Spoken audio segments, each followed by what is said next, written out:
অমৃতময় লীলা কথা তোমাকে রচনা করতে হবে। ব্যাসদেব বললেন, এই অমৃতময় লীলা কথা তো আমি কিছুই বুঝি না, কিছুই জানি না। গুরুদেব নারদ বললেন, আমি তো তোমাকে দেওয়ার জন্যই এখানে এসেছি। তখন তিনি কৃপা করে শিষ্যকে চতুর্শ্লোকী বাসুদেব মন্ত্র নারদ মুনি প্রদান করে অন্তর্ধান হলেন। নারদ মুনি বাসুদেব মন্ত্র ওম নমো ভগবতে বাসুদেবায়, এই বাসুদেব মন্ত্র নারদ মুনি ব্যাসদেবের কর্ণ করে দিয়ে তিনি আবার অন্তর্ধান হয়ে গেলেন। তিনি এর আগে 108টি উপদেশের উপনিষদ রচনা করেছিলেন।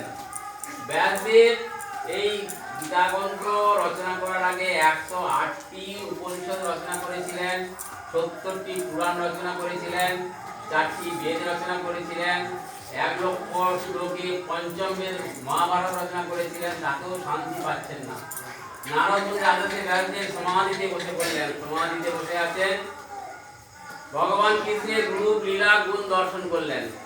মানে চক্ষু বন্ধ করে ভগবান ব্যাসদেব বসে আছেন, ভগবান শ্রীকৃষ্ণের কথা ভাবছেন।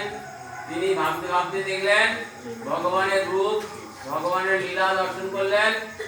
দ্বিতীয়ত মায়াকে দর্শন করলেন। মায়া সংসার জীবকে কত কষ্ট দুঃখ জড়জগিত করে রেখেছে। কৃষ্ণ ভুলি যে জীব অনাদি বহির্মুখ, অতএব মায়া দ্বারে দেয় সংসার আদি দুঃখ।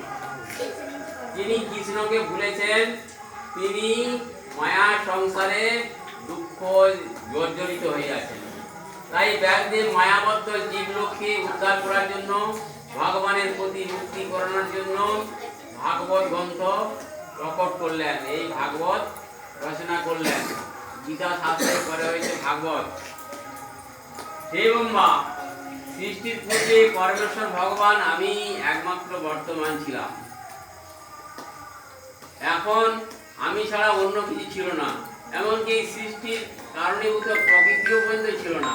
সৃষ্টির পরে একমাত্র আমি আছি এবং পরের পরে পরমেশ্বর ভগবান একমাত্র আমি অবশিষ্ট থাকবো। ভগবান কৃষ্ণ বলছেন, হে ব্রহ্মা, আমার সঙ্গে সম্পর্ক জড়িত যদি কোনো কিছু অর্থপূর্ণ বলে